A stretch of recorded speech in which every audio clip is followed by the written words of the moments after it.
I cannot stop playing Devil Dinosaur in Marvel Rivals. And I don't know about you guys, but playing him so much, I wanted to learn a little bit more about him. I knew his general idea of who he was and what he can do, but I didn't know his origin or how he was created in the first place. So I'm going to go over that with you guys. If you're interested, let's get right into it. All right, so Devil Dinosaur was created way back in 1978 by Jack Kirby. He was originally tasked by Marvel to create Devil Dinosaur because a series from DC Comics called Kamandi was very popular and Marvel needed something to rival it to keep the reader's interest. Ironically enough, Kamandi was created by Jack Kirby himself back in 1972 before he would later join Marvel Comics a year later in 1973, which then 5 years later, he would go on to create the first 9-issue series, Devil Dinosaur. So Devil Dinosaur, the comic series, does not actually take place on Earth 616. It takes place on Earth 78411, which is also known as Dino World. And Dino World is pretty much just a prehistoric version of our Earth, where dinosaurs and ancient humans are the main inhabitants of that world. And before I get into the main events of the comic series, I'd like to go over just Devil Dinosaur himself. So he is a Tyrannosaurus Rex, which initially going into it, I thought they wouldn't be like, oh yeah, he's a Tyrannosaurus Rex. They'd be like, oh, he's some kind of different dinosaur. No, he is a Tyrannosaurus Rex. But in the comic series itself, the characters do not directly call him a Tyrannosaurus Rex. The narrator does. The characters call him a Devil Beast, which is obviously where he gets his name, Devil Dinosaur.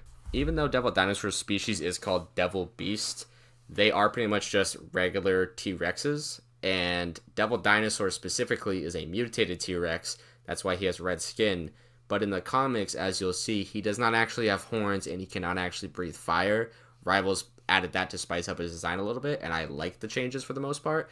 And I think the comics might actually take some of those changes and use them because it just makes for overall a more interesting character, in my opinion. Now that we've gone over his original creation, his design, and his abilities, I think it's important we start with the original 9-issue comic run, which lasted about 8 months in real time. So right off the bat, we do see Devil Dinosaur in a fight with a Triceratops, and riding on the back of Devil Dinosaur is somebody called Moon Boy. Moon Boy is an ancient species of human called a hominid, and he's not the only one. There's many of them.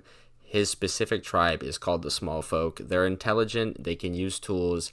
I wouldn't say they're quite as smart as a human, but they are definitely smarter than cavemen, I'd say. Devil Dinosaur and Moon Boy are pretty much best friends. They're more than that, they're brothers, they care for each other very deeply.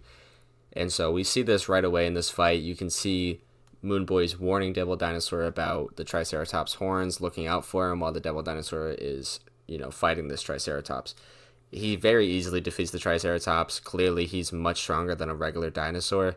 He beats him in about 2 pages of the comic, actually. And after he wins, him and Moon Boy go off into the forest. And as they walk on through the forest, night arrives and the moon rises. And Moon Boy kind of starts to reminisce, looking into the moon, about how him and Devil Dinosaur first met. We go into a flashback where we see Moon Boy is sneaking away from his tribe at night to go witness the fire mountain erupting. And that's pretty much just a volcano. And as he's watching the eruption, he hears a commotion over a small cliff, and as he looks down, he sees a pack of devil beasts be attacked by a bunch of different hominids called the Killer Folk. And we see the Killer Folk have killed a majority of the devil beasts, including what seems like a mother and her children. And we do see them backing down one of the devil beast children with torches, and they say that they're not going to let this one get away because it's killed many of their kind, and they're going to set it ablaze. So they proceed to light the surrounding area on fire to trap the devil beast to make sure it doesn't run away. And as they do this, the volcano erupts some more, spitting fire all over the place, forcing the Killer Folk to run off and bathing the devil beast in flames. A little bit of time has passed and the flames have kind of died down, and Moon Boy approaches the Devil Beast and he sees that his skin has been burnt red and his eyes turned yellow. So this is where the mutation for Devil Dinosaur occurs and he becomes Devil Dinosaur. Moon Boy approaches Devil Dinosaur, lending a helping hand, and says, hey, if you don't hurt me, I'll help you out, show you where to heal your wounds. And as he's saying this, a 4-legged lizard called a Leaper sneaks up behind Moon Boy to attack him. And he tells Devil Dinosaur, run, get out of here.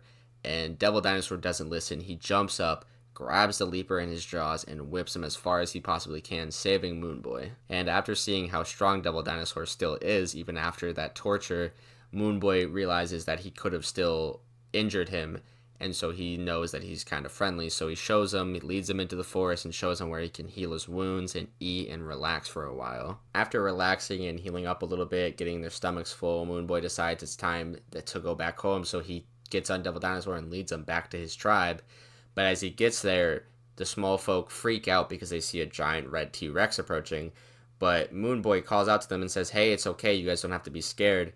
But they simply just don't care. They're too terrified, so they run off, and Moon Boy is left abandoned by his tribe. So Moon Boy decides on that day that him and Devil Dinosaur are the only family they have left, and they'll be brothers forever. We then flash back to the present day, where we see the specific tribe of killer folk that killed Devil Dinosaur's family, and specifically we see that they are participating in a ritualistic combat where the current leader, Stonehand, who was the one who lit Devil Dinosaur on fire, is fighting for his right to continue to be leader. We see that he actually loses to somebody named Seven Scars. So now that Seven Scars is the new leader, he immediately takes action and says that we are going to lure and kill the Devil Beast and his companion Moon Boy. So what they end up doing is they end up setting the forest that Devil Dinosaur and Moon Boy live in on fire to lure them out, knowing that once they see this, they'll know it was the killer folk, and Devil Dinosaur and Moon Boy will track them down. So Devil Dinosaur and Moon Boy do exactly that. They track down the killer folk, and as they approach, we see that the killer folk are planning a trap, kind of a pitfall trap with wooden spikes at the bottom, and getting ready to kill Devil Dinosaur that way. That's where the first issue of the comic ends, but the second issue immediately picks up right where we left off, where Devil Dinosaur is going to attack the killer folk, and he falls for their trap and starts to fall into the pitfall and land on the spikes. But as soon as he lands on the spikes, he just crushes them. He's way too durable for a bunch of wooden spikes, so he crushes the spikes and moves on to attack the killer folk. But unfortunately, they have set up a second trap where all the killer folk climb on top of a mountain and start to throw rocks down. They start to, use their sticks to unwedge the rocks and start a landslide to trap Devil Dinosaur in. And it actually works. The landslide starts to collapse in on Devil Dinosaur and Moon Boy, but Moon Boy's too swift and nimble. He sneaks out, he gets away from the landslide, but Devil Dinosaur is still caught in the landslide, and he's trapped there. And as he's trapped there, Moon Boy is then ganged up on by the killer folk and kidnapped. And so a little while later, we see Devil Dinosaur is unconscious under the rocks, and as he gains consciousness, he sees an iguanodon starting to attack him, and so he musters all of his strength, busts out of the rocks, grabs the iguanodon, and slams him onto the ground, instantly defeating him very easily, just showing how strong Devil Dinosaur is. So after defeating the iguanodon, Devil Dinosaur quickly realizes that Moon Boy was kidnapped by the killer folk, so he tracks their scent, hunting them down. We cut over to Moon Boy, who's being tied up by the killer folk in something called the Cave of Long Legs, and we quickly realize why it's called the Cave of Long Legs, because a giant tarantula crawls out, threatening to eat Moon Boy. And right before Longlegs, the giant spider, is able to eat Moon Boy, we see Devil Dinosaur has tracked them down, and he arrives holding one of the killer folks' torches in his mouth. And Devil Dinosaur uses that torch to set the entire cave on fire, filling the place with flames and quickly running to grab Moon Boy out of his bonds and save him. Devil Dinosaur easily uses his strength to rip Moon Boy out of his bonds and quickly get out of there, but before they can go, one of the killer folk says something to them, saying that he's going to curse them and have spirits attack them. So Devil Dinosaur turns back to him and crushes the killer folk, running out of there, leaving the rest to the flames. Devil Dinosaur and Moon Boy easily get out of there, leaving the killer folk to the flames. And as they're in there, they're trying to look for a way out, and they see a small crevice. And as they enter the crevice, they see Longlegs was there already hiding from the flames, and he makes a quick meal out of the rest of the killer folk. We got back to Devil Dinosaur and Moon Boy kind of celebrating the death of the killer folk and ridding them of that evil from their valley. And that is how the first little mini arc of the series ends. Moving on, there's a bunch of little other arcs that we can get into. If you guys are interested, just let me know. But I'll just quickly run over kind of what happens in them very quickly. Like I said, I'm just going to go through them very quickly. So the first arc after the initial arc is called The Giant, where Devil Dinosaur and Moon Boy fight a giant hominid, where there pretty much was just a misunderstanding where the giant hominid's underling got lost in their area of the world, and the giant was just trying to find where he was and kind of caused a mass panic, where Devil Dinosaur and Moon Boy were trying to stop him from hurting other creatures in their valley. And this ends up culminating where Moon Boy is kidnapped by the underling, and Devil Dinosaur is fighting the giant, and as Moon Boy is kidnapped, he realizes that the giant is just looking for this underling, and then he'll leave. He doesn't want to actually cause any harm to anybody. So he leads the underling named Aruka into the swamp where Devil Dinosaur and the giant are fighting, and Devil Dinosaur actually started to trap the giant in a bog that's going to suffocate him to death. So Moon Boy tells Devil Dinosaur to quickly get him out of there. And at first, Devil Dinosaur's a little bit suspicious because this guy was just trying to hurt everybody. But then Moon Boy explains the situation with Ruka and his underling, and Devil Dinosaur quickly snaps off a tree and reaches it out to the giant, saving him from the bog. After being saved, the giant realizes that Devil Dinosaur is an honorable creature, and so he swears to never come back to the valley and keep their treaty alive, and so he goes off, and that's the end of that arc. This next arc is definitely my favorite. It's also the longest by far. It lasts about 4 out of the 9 issues of the comic. It's the most structured arc and most like detailed arc. It's the most like an actual comic arc instead of just like a little quick like newspaper comic strip type thing. And we can get into it a little bit, but I would like to save that if you guys want for another video because I think it's actually kind of interesting. So I'll just quickly run over the characters, but I won't get into a lot of details. We start the arc with Moon Boy dreaming of aliens attacking him, and we quickly wake up from that dream, but when he wakes up, he thinks it's kind of like a premonition of something to happen in the future, and he warns Devil Dinosaur saying, hey, I think somebody's going to invade our planet, but Devil Dinosaur doesn't really care, and he goes back to bed. But then almost immediately, Moon Boy looks up to the stars and sees there is something crash landing on their planet. I think this is kind of interesting because Moon Boy said he felt like he had a premonition of something happening, and it actually did happen. It makes me wonder if he has any kind of like future sight abilities or kind of premonition abilities. They don't ever directly mention something like that, but I thought this was just kind of a cool moment that maybe Moon Boy does have some kind of abilities that we don't really know about. So as the object crash lands, it causes a big shockwave that wakes Devil Dinosaur up, and Moon Boy's like, hey man, I warned you. And so they ride out together to check on whatever it was. And as they come upon the object, they see it's like a UFO. And as they're looking down, there's a laser beam that strikes them, and they turn around and there's aliens attacking them. So Moon Boy was right. Like I said, he could have some kind of premonition abilities. As Devil Dinosaur and Moon Boy kind of confront these aliens, they start shooting a flamethrower at them, and they easily dodge it. So Devil Dinosaur kicks a rock back at them. But as he does it, Moon Boy's saying, like, no, we have to get out of here. These guys are far too strong for us. And he's quickly proven right, where the aliens take flight and shoot a laser beam that instantly knocks out Moon Boy and Devil Dinosaur. And we see that Devil Dinosaur is sent flying, and the aliens think he's dead because the level of the energy beam should be enough to kill even like an army of lesser creatures. But since Devil Dinosaur is so strong, he survives it, and just Moon Boy is then captured by the aliens because they think Devil Dinosaur is dead. Moon Boy is then taken to be experimented on to see if he has a high enough intelligence level to be a potential threat to the aliens as they try and conquer this world. And he is deemed a threat, but before they can dispatch him or kill him, Devil Dinosaur meets up with these 2 other hominids that were also attacked by the aliens, and Devil Dinosaur comes up with an idea to lead these aliens into a giant anthill to disturb the anthill where giant ants can come and attack these aliens for disturbing their anthill. And Devil Dinosaur is able to successfully lead the aliens into the anthill, disturbing the ants and making them attack all the aliens. They quickly and easily dispatch the entire alien headquarters that crash landed because there's so many of them and they're giant. And pretty much all is said and done. The aliens have been taken care of, but they did leave behind some technology that the 2 hominids that Devil Dinosaur met try to take advantage of. And there are parts I'm skipping over. Like I said, I want to go through this very quickly, but there is a very cool allegory for Adam and Eve and the Tree of Knowledge from the Bible with this piece of alien tech that the aliens left behind. But like I said, if you guys want to see more details into that, you can either go read the comic or I will make a video if you guys want me to. The second to last arc is very short but also very entertaining. This arc has Moon Boy and Devil Dinosaur fighting a group of hominids that are called the Dino Riders. Not those ones. As their name implies, the Dino Riders use dinosaurs as their mounts in battle.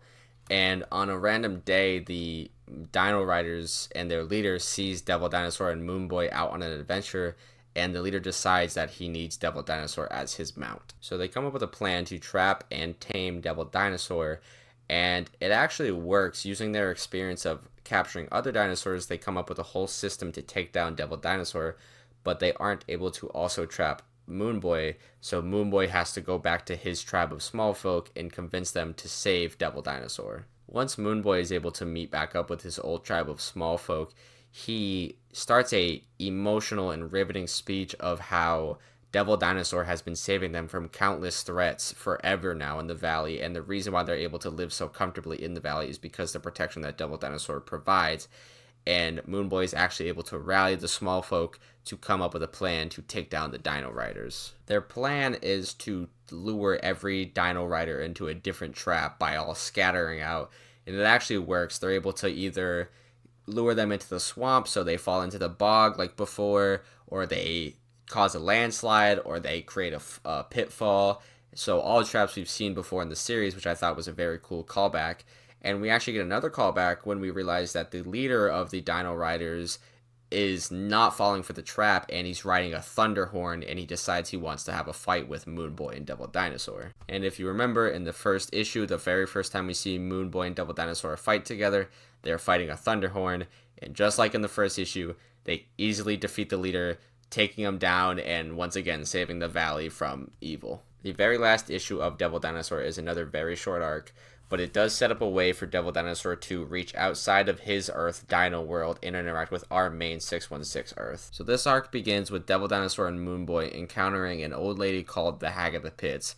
And the Hag of the Pits is pretty much just like a spirit master, a shaman, or like a witch. And the reason why she's called the Hag of the Pits is because she lives in the pits.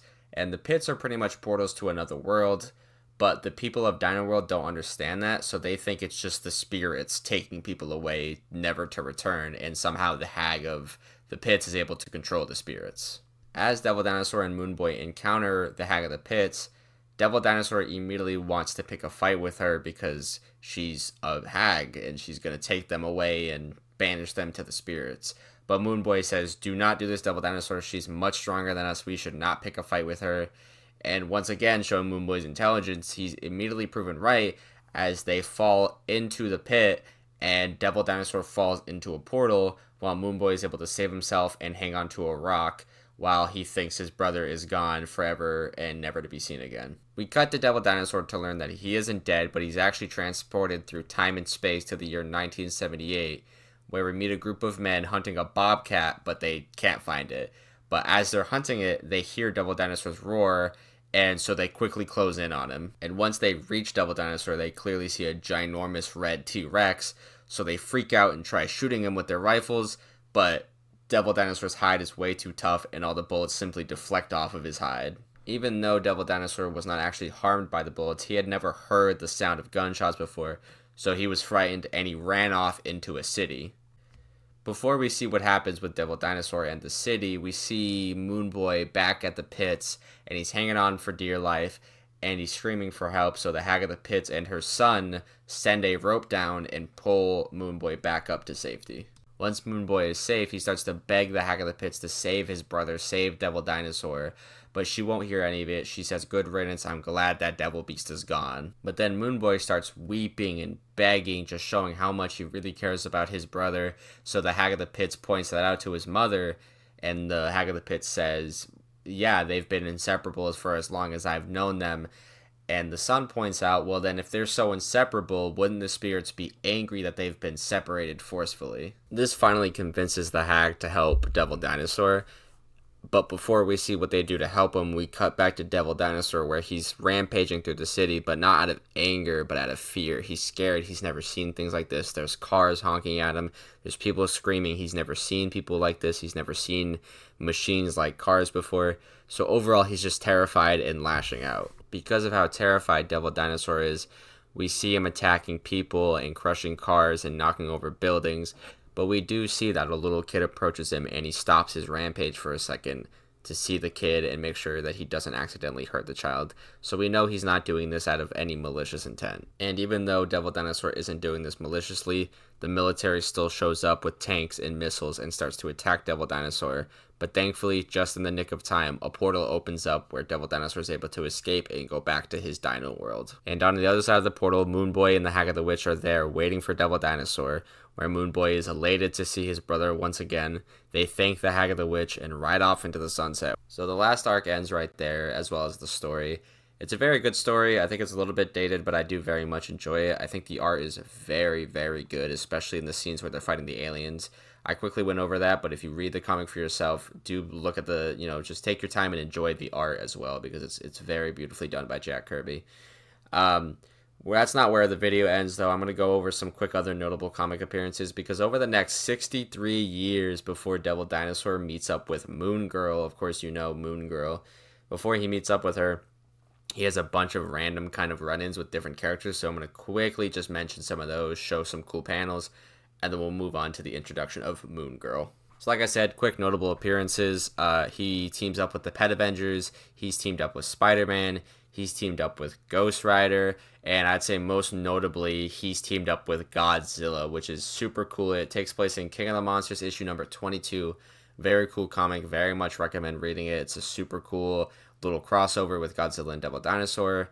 Very much recommend reading that. So after 63 years from his first comic series in 1978, in 2015, we get the introduction of Moon Girl and Devil Dinosaur.